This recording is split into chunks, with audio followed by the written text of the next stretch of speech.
¿Cuántos llevas? 6 pedazos. Por 6, entre 17, $123.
Ito ang aming naging first stop. So, lahat kami ngayon ay tatalon sa dagat na ito para mag-snorkeling. At merong daw underground museum sa ilalim ng dagat na ito. Talaga namang nakakatakot dahil unang-una, kung hindi ka marunong lumangoy, napakalalim nitong dagat na ito. Actually, ito ay nasa gitna ng dagat. Talagang ito yung pinaka ilalim na ito. At sayang nga lang, di ko nadala yung aking underwater camera para makita nyo din kung ano yung makikita sa ilalim ng dagat na ito. So, ang aming mga nakita dito, grabe ang kagandang mga iba't ibang kulay ng mga isda, at yung pinaka nakaka-amaze dito, yung kanilang underground museum ng mga estatwa. So, pasensya na kayo at hindi ko na videohan, pero napakaganda. Sulit na sulit ang bayad dito. So, ngayon, mag-snorkeling muna kami dito sa area na ito. Natapos na kami mag-snorkeling, so ngayon naman pupuntahan naman namin yung aming susunod na destinasyon. Ilang minutong paglalakbay naman. So talagang kitang-kita nyo yung tubig, sobrang ganda. Amaze talaga yung ginawa ng Panginoon dito sa Mexico. Talagang napakalinis, napakalinaw ng tubig, napakakalmado. At makikita nyo sa shoreline, no? Ayan, ayan ang shoreline nila. Talagang white sand lahat, pinong-pinong mga buhangin. So lahat ng lugar dito sa Cancun ay talaga namang nakakamangha ang lugar na ito. Sulit na sulit ang bayad. Kaya subukan nyo pong pumunta at siguradong mag-e-enjoy kayo.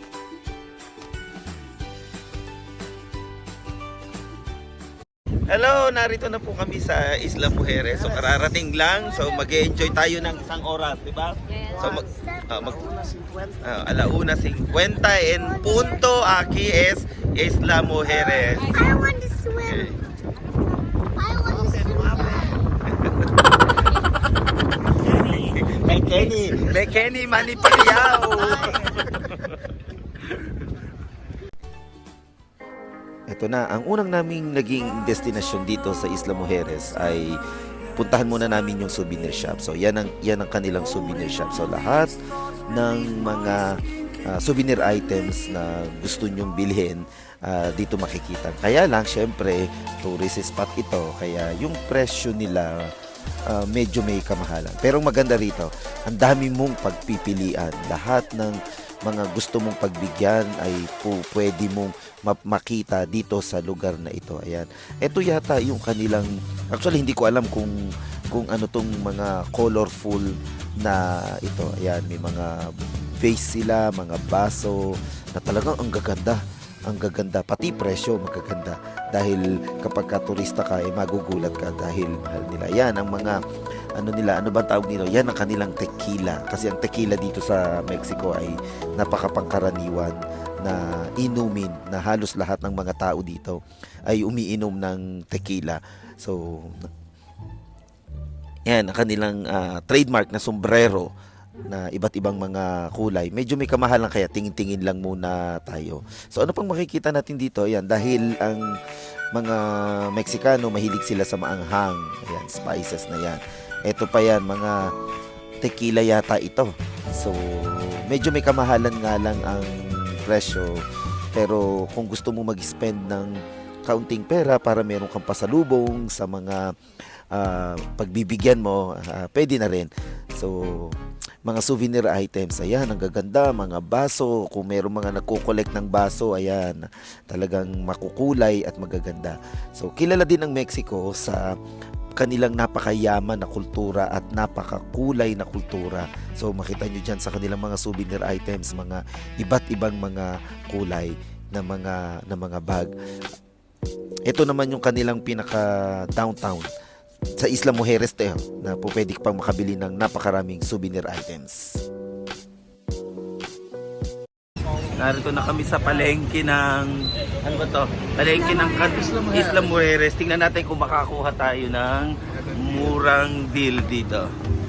Okay. ¿Cuántos llevas? 6 pesos. Por 6, son entre 17, $123. 15 por 6, puedo dejar $80 por 6. Entre 6, cada uno $13. 13.30. No 20, no 15, no $13 cada uno. Este color. ¿Cómo $13? Sí. No, $10. No, $10 no. Come on. $13. Mira, de niño, 13. de niño, Sí. $10. Como grande, $10. Oh. So, children is $10. $10. 13. 13. 13. Sí, puedo dejar ese $13. 13. Yes. No, precio es 20. Pero wala namang Isla Mujeres na sign. Algunos Isla Rinte. Mujeres, algunos Cancún. Algunos cantan. Oh. Después de aquí, esto para acá es Cancún. Por allá Isla. Isla Same Mujeres. price. Same price. Same price. Ok. Price. $13 mejor precio. 13. 11. No, amiga. 13. Oh. Here is family store. Don't work for commission. In other stores, come. Yeah. Expensive price. It's commission work. Here no, it's a family store. Come on. No work for commission. 13. Ano? Pwede na ba yun? Subukan natin humakbang palayo. Baka maging 10. Tapos kapag kabalik na tayo. Kapag ito ng pinakamura, siya na. Sige. Yeah. Sí, gracias. Si Thank you. llevas, no llevas. Thank you. No. Ayan, nakakuha kami ng good deal. So, $20 yung presyo niya, pero nakuha lang namin ng 11. So, ganda ng deal. Kailangan barat-baratin mo ng kaunti para maibigay. Natapos na kaming mag-shopping. So, ngayon naman ay pupunta kami sa isang panibagong destination namin kung saan doon kami magla-lunch at titignan natin kung anong pagkain meron sila. So, nagbiyahe na naman kami ng ilang minuto. Talagang makikita mo yung kagandahan ng Mexico, kung papaano pinagpala ng Diyos ang Mexico. Talagang halos lahat ng tao dito, turista, at napakaganda. Tingnan nyo naman ang bawat lugar dito. Napakaganda ang tubig, napakalinaw, talagang enjoy na enjoy mo. So, itong lugar na itong Mexico ay isang napakagandang lugar para sa mga taga-Canada na mas mahaba ang ating winter. So, ito naman yung panahon para tayo mag-relax, di ba? Minsan, magbigay naman tayo ng panahon para i-distress natin ang ating mga sarili. Yan yung lugar na yan, diyan kami kakain, diyan kami ngayon magla-lunch. So, samahan niyo po kami sa aming lunch ngayong araw na to. Nag-stop over na kami. So, ano na ang susunod natin? Lunch time na. Lunch time na dito sa Restaurant Isla Mujeres. Kain muna kami. Kain muna kami! Eto na ang aming pinakaaabangan, ang iba't ibang putahe, iba't ibang meal, mga Mexican meal. So ito yung mga kinaabangan talaga. Nagutom kami ngayon at ang nakaka-excite dito, mostly naman ng mga Asian, hindi naman tayo exposed sa mga Mexican food. Pero this time, meron kaming opportunity. Tingnan namin itong masasarap na mga pagkain, mostly gulay, na inihanda sa amin. So buffet ito na naman, another buffet. So lahat ng nakikita niyong pagkain dito, unlimited, lahat ng drinks, unlimited. Medyo may mga pagkain maanghang, pero ang maganda ron, masarap siya. Napakasarap. Talagang mag-e-enjoy mo. If you love Mexican food, you will surely love this food na ito.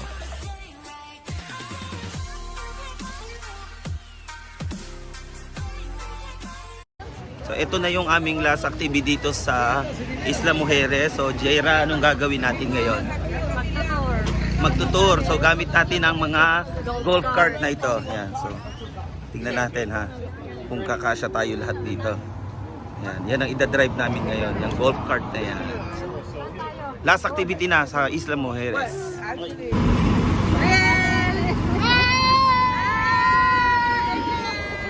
Yay!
Narito na kami sa first stop namin. Ayan ang view, maganda.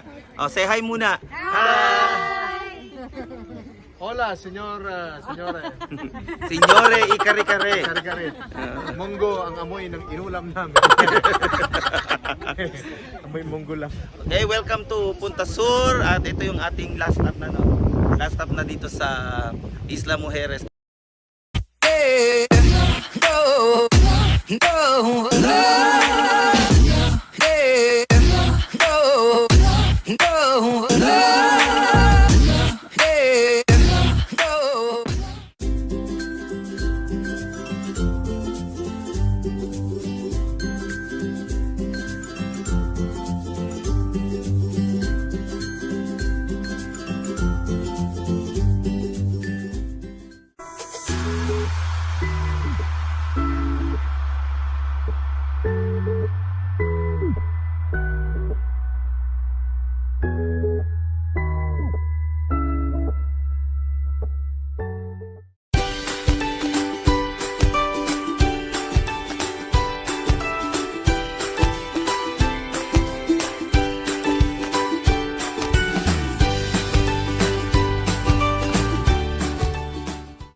Writings on the wall inside my head, inside of me.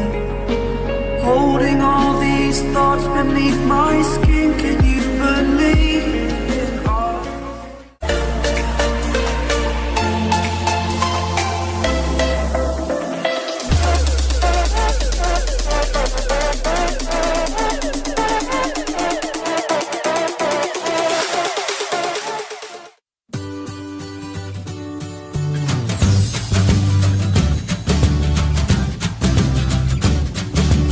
Thank you so much for watching, and don't forget to like this video and subscribe to our channel. Goodbye everyone! Nay, dito ako, Nay! Thank you to our 1.5 million subscribers. Yay! Dollar ba yun?